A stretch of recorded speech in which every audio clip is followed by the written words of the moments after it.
Before I was a full-time wrestler, I spent pretty much 10 years in the service industry, waited tables, bar backed, bartended, bar managed. Before I was a full-time wrestler, I worked for a Christian wholesale company. I was a sales manager at a nightclub here in Kansas City called Mosaic.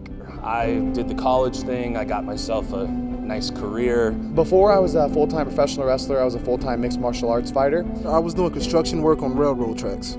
I worked in finance for 6 years. I wore a suit and tie and sat in a cubicle.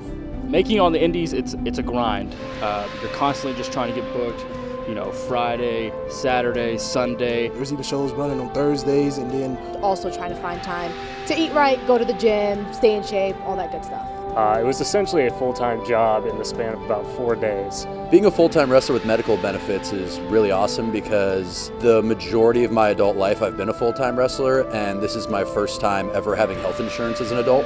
Being a full-time wrestler with benefits, it means the world to me. You know, it's awesome knowing that a company has my back, and it makes it a lot easier to go out there and leave it in the ring every single night, knowing that if something does happen, the company will, you know, have my back and take care of me. To have medical benefits, being a full-time wrestler in the NWL is, for me at this point in my life, it's a necessity. I don't know, there's not many places I'd be able to wrestle anymore with my family and be able to take care of them and provide for them as opposed to be a hindrance on them. NWL is one of the few places in the world that I'll be able to wrestle and provide for my family and allow them to flourish instead of taken away from them. thank you. Gracias a ustedes. Thank you, NWL fans, for keeping this boyhood dream alive.